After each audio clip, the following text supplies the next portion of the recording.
Ito daw, si Ginoong Quiboloy, ay mahilig palibutan ang sarili ng mga magagandang babae. Yung mga choir sa likod niya, puro magaganda. Because I was nervous. If this is what happened, he just removed my clothes and have sex with me. Kung paano ginamit ni Señor Agila ang bulag na paniniwala para linlangin ang mga miyembro ng kanyang kulto, ganoon din ginamit at patuloy na ginagamit ni Apollo Quiboloy ang bulag na paniniwala para abusuhin ang mga miyembro ng Kingdom of Jesus Christ. One time at night, he came to me, to my room, to have a sex. And I was crying. I said that I don't want. And he got mad at me. He said like, you're going to hell because of that.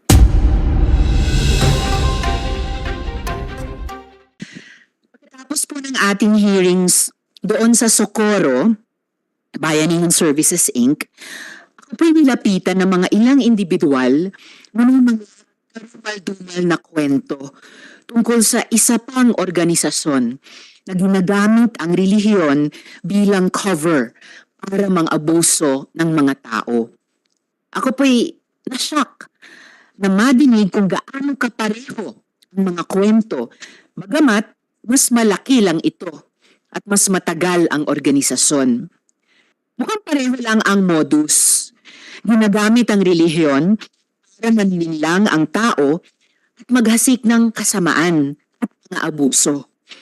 Kung paano ginamit ni Señor Agila ang bulag na paniniwala para linlangin ang mga miyembro ng kanyang kulto, ganoon din ginamit at patuloy na ginagamit ni Apollo Quiboloy ang bulag na paniniwala para abusuhin ang mga miyembro ng Kingdom of Jesus Christ. There are many things that I've uncovered in the course of preparing for this hearing. May ebidensya tayo ng panggagahasa sa menor de edad, ng pisikal na pang-aabuso sa mga mismong tagapagsunod nila, kagaya ba naman ng paglagay ng sili sa mata at ari at pagbagok ng ulo sa pader, ng sapilitang panggagamit sa mga bata na manlimos sa kalsada. Kung mapatunayan sa hukuman na totoo, these all constitute charges of child abuse, serious physical injuries, and even human trafficking, which warrants life imprisonment. Di po nakakagulat na ito mismo ang kinakaharap ng kaso ni Ginoong Quiboloy sa Estados Unidos. Ito daw, si Ginoong Quiboloy, ay mahilig palibutan ang sarili ng mga magagandang babae. Yung mga choir sa likod niya, puro magaganda. At itong mga photos na ito ay public photos na galing sa internet at sa media. Mayroon po tayong documentation ng mga babaeng taga-Ukraine na paulit-ulit na pinagsamantalahan ni Quiboloy sa paniniwalang ang pakikipagtalik sa kanya ay pagsasakripisyo para sa Diyos Ama. Sila ay kasama din sa choir ni Quiboloy. Panoorin po natin ang mga video na ito bilang bahagi ng aking opening statement. Ang mga babaeng ito ay handang magbigay ng kanilang testimonya in person, kung hindi lang dahil sa matinding digmaan sa Ukraine ngayon. Sila po ay nagbigay ng kanilang consent videos na ito. So, panoorin muna natin si Sofia. About 21 years old. It was 2014. And Where did you stay? I stay in a dorm, like a building, a separate building. And most of the people there was Ukrainian. Tell me how your relationship with Pastor Quiboloy developed or unfolded. At first, our relationship was very good, very warm, very friendly. I didn't feel everything like, oh, he's like me. No, there's nothing about that. And transfer me in one room. I live with the Jack Roy. She's pastoral and one of the closest, like she's very close to pastor. And I live with her in one room. And little by little, some girls like Jack Roy and other girls of pastorals are Filipino. They used to fellowship to me like, "Are you ready to sacrifice everything to God, to the Father?" Like pastor, of course I already sacrificed. I leave my job, I leave my school, I leave my friends and my parents. I already sacrificed a lot of. So what do you mean? I cannot understand, because I already sacrificed, and it's the life that I choose and I live, and I believe that this is God's way for me. So, and they were just like, even your body you can sacrifice. When he see that there is no Ukrainian girls and I'm alone, so he start more and more to talk to me. Are you want to sacrifice? Are you want to sacrifice everything, even your body? I'm very innocent. I really didn't. Nobody talked to me like straightly that this is what will happen. And I remember that time came, and Atejak came to me in the night, and she said,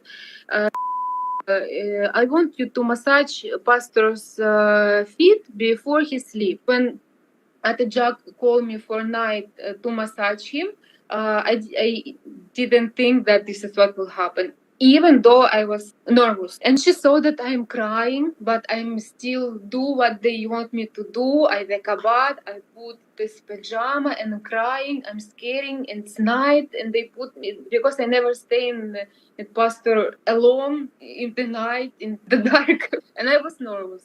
It was big room, and before room there is a little room. So Atejak lead me there, and she said, "Go in pastor's room." And I just stayed in this little room because I was scary and I was crying, and pastor was waiting for me till he realized that I'm not coming, and he by myself went out and pulled me in his room. And I was like scary, and he said like, "Massage my feet here, here, here," and then little by little, and I was very nervous, and it was dark, and suddenly he started to move my hands to put on his butt. But he said, "Massage here," and I said, "Oh my God, okay," and I massaged. And after that, little by little, he just turned to me and he removed my clothes. And I even can, because I was very shocked. I was like, I cannot explain, because I was nervous. This is what happened. He just removed my clothes and have sex with me. Women below the age of 18 years old, were they also being used sexually? Yeah, I didn't know about this for how many years till before I left Philippines. I heard from other, like, she's very close to pastor. She grew up with him. She's a senior there, and she's pastoral. And I heard that, "Oh, you're crying," because I always complain about this pastoral's ministry. And she said, "Oh, you're crying that you're pastoral. At least you're mature, but I become a pastoral in 12 years old." This is time when I was like shocked. The next day when I heard this, that become a pastoral and 12 years old, I started to fight with pastor and ask why. Is it normal? I think it's like 2012 that I came.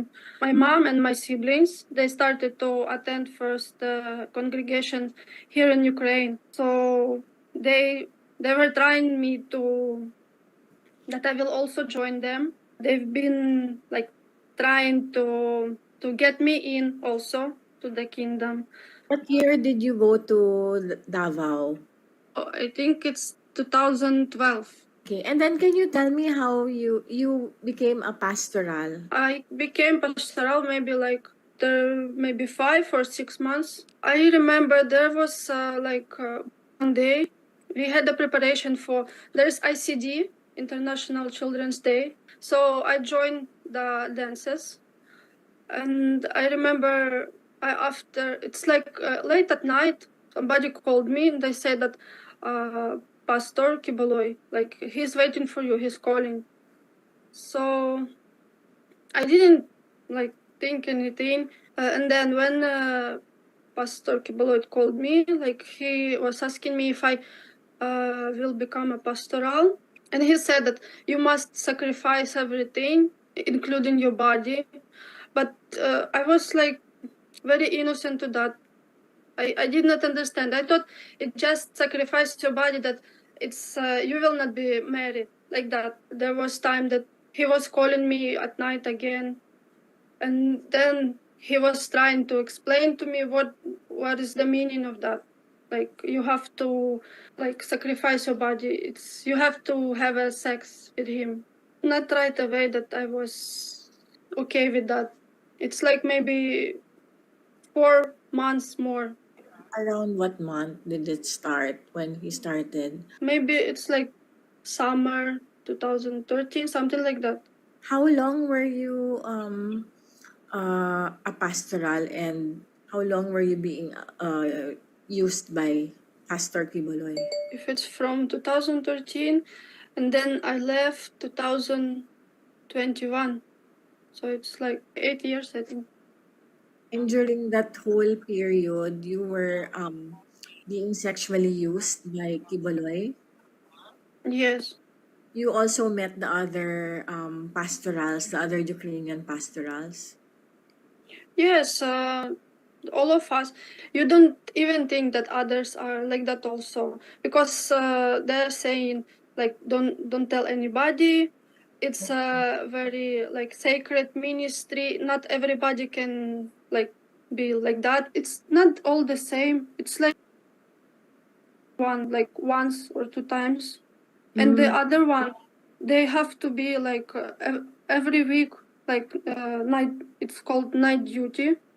Like Okay. us, we've been there every week.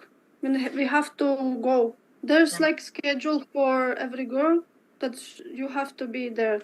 Every time I go there, I was like praying that he will be just sleeping and not touching me. One time at night, he came to me to my room to have a sex, and I was crying. I said that I don't want, and he got mad at me. He said like, "You're going to hell because of that."